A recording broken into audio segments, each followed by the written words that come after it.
آج کی نظم میں ہم پھر وہی ایک مکالمہ دیکھیں گے۔ علامہ اقبال کا یہ انداز ہے کہ وہ اکثر مکالماتی انداز میں اپنی شاعری کرتے ہیں۔ تو آج ہے اگر خواہی حیات اندر خطر زی، 10ویں نظم ہے آپ کی۔ اگر زندگی چاہتے ہو تو خطرات میں جیو۔ اب یہاں دو ہرن ہیں جو آپس میں گفت و شنید کر رہے ہیں۔ ایک ہرن دوسرے ہرن سے کہتا ہے کہ آج کے بعد میں حرم میں چلا جاؤں گا۔ وجہ کیونکہ حرم میں شکار پر پابندی ہے، وہاں شکار نہیں کر سکتے۔ تو کہتا ہے وہاں چلا جاؤں گا، جنگل میں تو ہر وقت شکاری رہتے ہیں، گھات میں بیٹھے رہتے ہیں، پتہ نہیں کس ٹائم مجھے کوئی مار ڈالے۔ تو ہماری خواہش کے مطابق نہ تو صبح ہوتی ہیں نہ شامیں ہوتی ہیں۔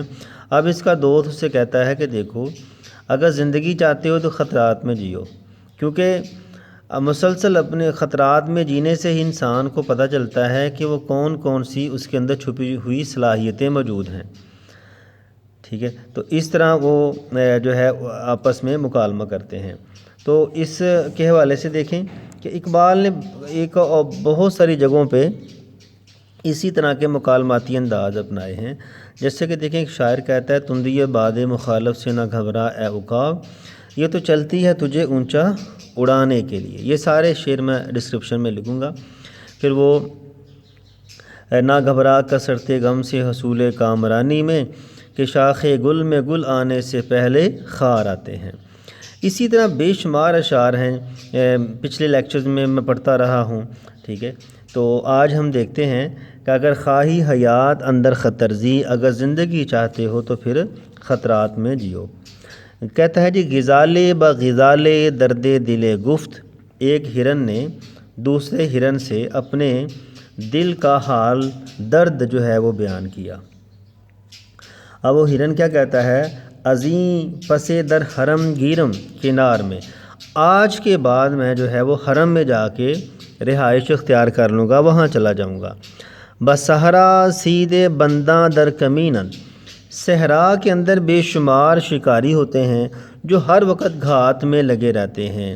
بقام آہوان صبح نہ شام، ہرنوں کی خواہش کے مطابق نہ تو صبح ہوتی ہے نہ شام ہوتی ہے، یعنی کہ ہر وقت ہمیں خطرہ لگا رہتا ہے کہ پتہ نہیں کس ٹائم ہماری جو ہے وہ زندگی چلی جائے۔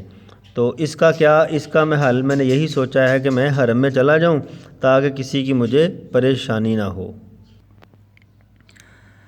امان از فتنہ صیاد خواہم، یعنی کہ اس طرح میں جو صیاد ہیں، ان شکاری ہیں، ان کے خطرے سے امن میں آ جاؤں گا۔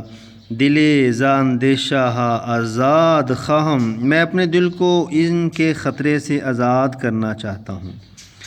اب اس کے جو دوست ہے اس کی گفتگو دیکھیں۔ رفیقش گفت این یار خردمند، اس کے دوست نے کہا اے عقل مند دوست، اگر خواہی حیات اندر خطر زی، اگر زندگی چاہتے ہو تو خطرات میں جیو، کیونکہ خطرات میں جینے سے انسان کو پتہ چلتا ہے کہ وہ کتنے پانی میں ہے۔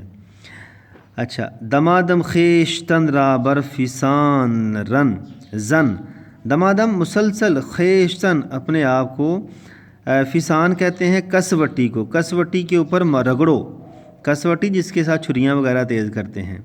زتیگے پا گوہر تیز ترزی، اور خود کو اتنا تراشو کہ عمدہ تلوار سے بھی زیادہ تیز ہو کر زندگی گزارو۔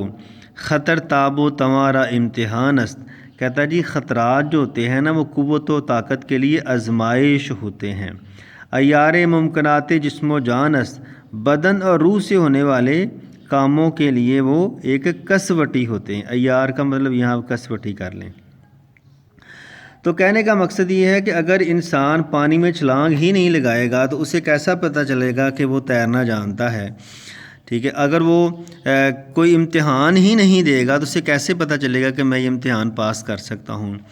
اس کی دنیاوی مثال آپ یہ لے سکتے ہیں کہ جیسے ایک فلم ہوتی ہے نا، اگر اس میں ویلن مر جائے تو ویلن کے مرنے کے بعد فلم کا دی اینڈ ہو جاتا ہے۔ تو زندگی بھی اسی طرح ایک ویلن کے طور پر یہ ہمیں لینی چاہیے کہ اگر اس میں جو ہے وہ خطرہ ختم ہو جائے گا تو پھر زندگی جینے کا فائدہ، زندگی تو ایک بورنگ ہو جائے گی نا۔ تو یہ تھی جی آج کی نظم، تو ملتے ہیں اگلی نظم کے ساتھ۔ اللہ حافظ۔